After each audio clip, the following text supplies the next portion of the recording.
Hello, welcome back to my channel. Today we're just talking about confidence. I want to talk about the thought processes around it, navigating insecurities, how the world around us affects our perception of ourselves and of other people, and all stuff like that. And it just felt very fitting to talk about this while getting ready for the day and starting off with absolutely no makeup on the open internet. So feel free to get ready alongside me, grab a drink, snack, get cozy, I don't know, buckle up, I'm in the mood to talk. I feel like I have a very common story. I started off as that young kid who was super confident, super outgoing, and then of course the awkward phase hit. All of these things about myself that I had never even thought of were so painfully apparent, they were impossible to ignore. And it was terrible because it was all things that you felt like you should be in control of. It was your appearance, it was the way that you acted around other people. And you looked around at other kids your age or just other people, and it felt like everybody else either already knew how to control these things, or even worse, they didn't, and you could tell, and you would watch these people get rejected, and it was terrifying. It's that terrible time period where you can see exactly what the problem is, but you do not have any of the skill set or knowledge to fix it. And I always thought that that feeling would kind of go away on its own when I grew up or when I got pretty, when I finally actually liked what I saw in the mirror. But it didn't. Even when I looked in the mirror and I knew at the time, I'm a cool teenager or I'm finally an adult, what was on the outside did not translate to the inside. I felt like an adult-shaped child. And of course I thought I was the only one that felt this way because everybody does, even though it's so not true. But it really feels true in the moment. And once I sat with that feeling long enough, I realized that confidence and security in yourself isn't something that happens. It's something you have to build. The saying is building confidence for a reason. You have to manually put that confidence together. And it's so uncomfortable. The process of like going out of your way, exploring yourself and the world around you and understanding that you don't know very much, it feels terrible. But also, so does not having the confidence in the first place. So if you're gonna feel yucky, might as well just do the work. And I'll be honest, I would consider myself a confident person, but I really do not feel confident all the time. At best, I feel confident maybe 60% of the time, because confidence is something that kind of comes and goes. I feel like when we feel insecure, it's really easy to focus on that as just a lack of confidence, but I don't think that's true. Insecurity is a feeling. And everybody feels feelings all of the time, no matter what. If you didn't feel feelings, that would be way more concerning than if you did just feel insecure. Confident people do feel insecure sometimes. That's just life. And a lot of people will say, like, feeling insecure is normal, but I really don't like saying that, like, something is normal. Like, yeah, rain is normal, but rain every day is not normal. Whereas feeling insecure, it's not just normal, it's expected. You're supposed to feel insecure sometimes. That like weird feeling about yourself isn't a personal error. It doesn't mean that you're doing something wrong, it just means that you're a person. And for me, I've always felt like the root of confidence is acceptance. And of course, it's hard to describe exactly why you feel confident or why you feel good about yourself. We're gonna need to blend that a little more. Ooh. So the way that I think about it is anxiety is conflict, but acceptance brings peace. And then that peace gets rid of the anxiety, and then that leaves you feeling confident. Which, of course, easier said than done, but I can give examples. I have many. And this idea of like radical acceptance is something that I only just recently started embracing. There was, and I guess always has been, so many things about myself that if I had the opportunity to change, I would. But the thing about feeling that way is even if you're not actively thinking about the things about yourself you want to change, those feelings fester. That it like, you can ignore it all you want, you can push it down, but those thoughts are like mold. They're like weeds in a garden. Like once you feel awful about something and you don't either address it or accept it, you just shove it down and let that awful feeling brew, it will spread to other areas of your life so fast. We're pausing the makeup. I need a visual example. I found something. I don't have a whiteboard, but I have a sketchbook, so same thing today. Sketchbook tour. I feel like a teacher. I'm gonna use the most universal example of this that I can possibly think of. I know for a fact that everybody has gone through this, and if you haven't, that's really rude. It's really, really rude that you haven't gone through it. But we start the day as a bright, clean slate. Not worried about anything. All is well. Then you wake up in the morning and you have a giant pimple. And I'm not just talking about a little tiny zit, I'm talking like a volcano. But then you remember, wow, that's the same color. You got invited to a party that evening, and it's a fun party. Maybe it's your friend's birthday party, something you've been looking forward to with people you really like. Now, your giant pimple makes you not want to go, but the party is fun, so you want to go. And that mismatch right there, this is a conflict, and that makes you nervous. This has turned into a lot of arts and crafts really fast. I didn't intend for this video to turn into arts and crafts, but I feel like a lot of things in my life have just been turning into arts and crafts recently, and I'm not mad about it. So you decide, I'm gonna be big, grown up, and brave. I'm gonna go to the party anyway. So you're at the party, and already you're bringing this conflict to the party. You are insecure about your pimple. And because you're insecure about the pimple, it feels like everybody is looking at it. When you talk to somebody, they're not looking at you in the eye. They're just making eye contact with your little baby Everest down there. And you know what it's really hard to do when it feels like everybody's staring at your pimple? You can't hold a conversation. Every time you try to talk to somebody, you feel awkward. And then, I thought I was done, and then you're mad at yourself for being awkward. And look at that. This is a conflict. That is a conflict. This is a conflict. That's a lot of conflict. And you might be wondering, how do we get rid of that orange conflict? Easy. Not easy. Your brain thinks, I want to get rid of the pimple, but you can't. You can pop it, sure, but then your entire chin is going to be red and dripping, which will only make the problem worse. It doesn't matter if you pop it, something's going to be there. That's out of your control. You can put makeup over it, sure. In fact, do it. Why not? I do. But the pimple and the feeling sad about it are not going anywhere. So what if we just accept that we have a pimple on our face, there's nothing we can do about it, and accept that we feel bad about it? Now, this might sound hard, and honestly, it kind of is. The first time you do it, or the first few times you do it, it's like, it feels wrong. Especially in today's culture around, like, mental health, stay positive, babes. Stay positive, babes. Don't worry, stay positive. And listen, I'm a pretty positive person. I love to be a positive gal. But the negative emotions happen. And and like I said before, it's literally just a feeling. Everybody gets them.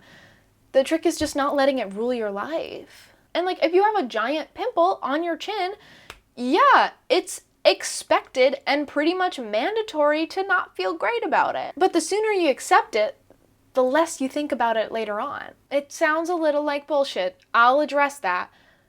But it works. It sucks, but it works. And leaning into appearance more, I know there's a lot more that goes into confidence than appearance, but in today's world, everybody's taking pictures all the time. You're gonna be perceived no matter what, and there's no escape from being perceived on so many different places, and it's... Anxiety about appearances is so much more prevalent than ever, methinks. So if you're having trouble accepting the way you look, go through this thought process, right? Think of your friend. This should be one of your most adored people in your life.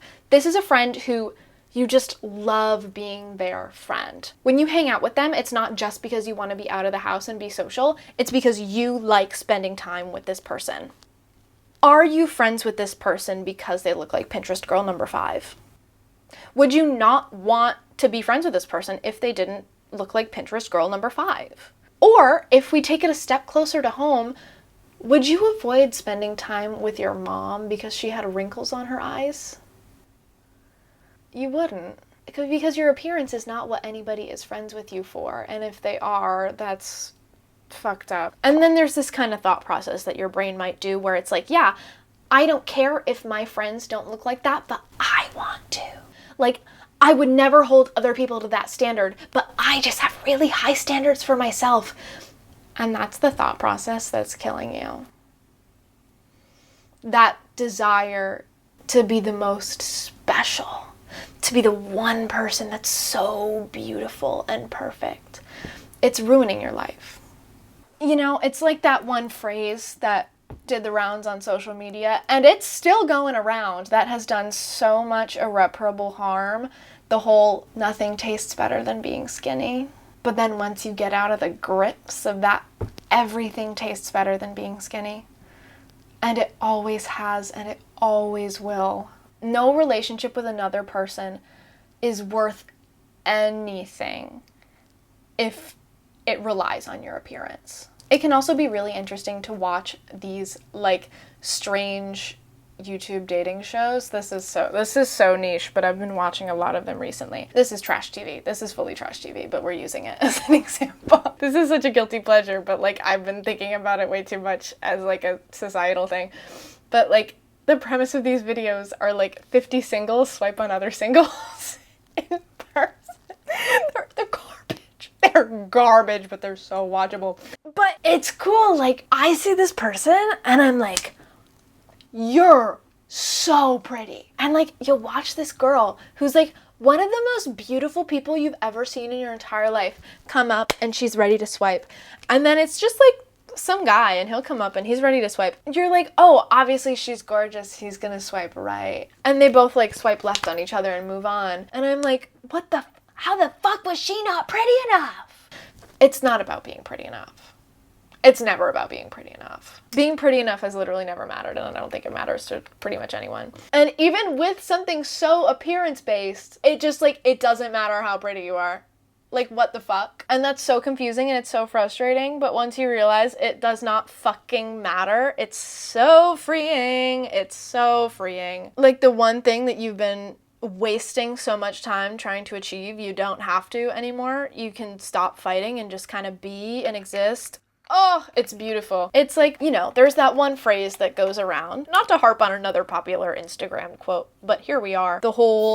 I think this was started by the body neutrality movement. My appearance is the least interesting thing about me. And for a while, I rejected that phrase. I think it's so easy to throw that out if you're somebody who's interested in things like makeup, fashion, hair, anything like that. 'Cause like, your appearance is something that you take pride in. This is something that you can control, and therefore you have refined this specific aspect of you, like your outfits, to like an extremely precise, specific degree. It's exactly how you want it to be. This is a talking point. This is something you pour so much time into.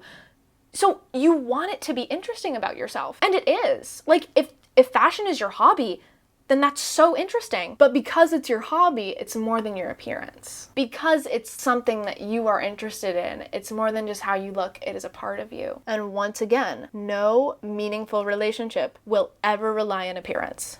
Ever. But then of course that can of worms opens into leading, wait, I do have people in my life who like really do rely on my appearance, and I'm afraid that if I look differently then they wouldn't accept me, but I don't know how to get out of that cycle because then I would be alone and I would have no friends, and being alone and having no friends is scary in this world. So maybe it's really not that bad to be friends with them or stay in this relationship that really relies on how I look. But that's a conversation for another day. And I was stuck in that loop for a very, very long time.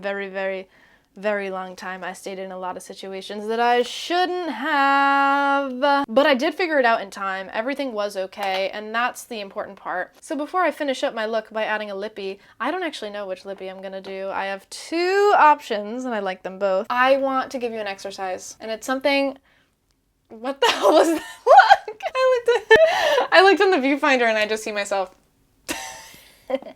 Also genuinely laughing at yourself.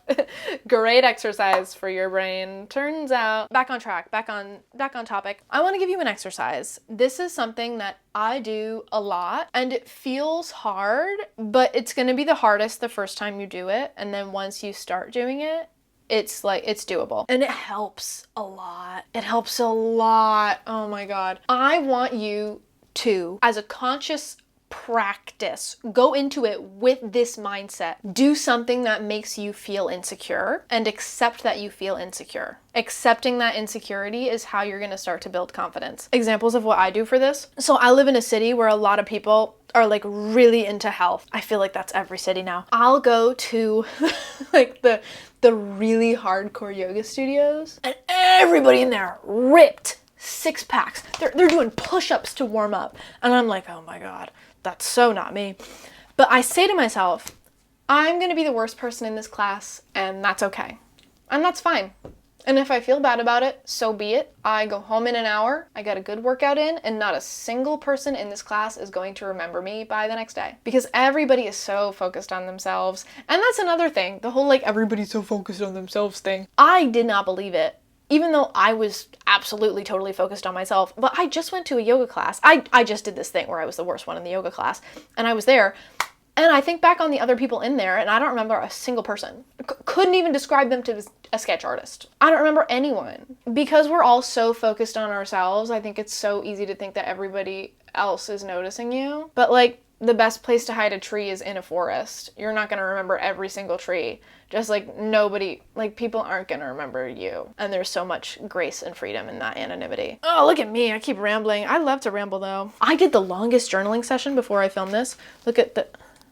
It keeps going. It just keeps... But yeah, try to keep this idea of going into a conscious practice of making yourself uncomfortable on purpose and just accepting it. Like keep that in your head. Don't forget about that. Sometimes you'll find yourself in a situation where you're uncomfortable, and then you can be like, oh, let me use this as my practice to be uncomfortable and insecure and accept it. That's what has gotten me the most places, just finding myself in that position, accepting it, using it as an exercise. So when you do this exercise, whether you like seek out the opportunity to do it or whether you find yourself with the opportunity to do it, both are extremely valid and very much count.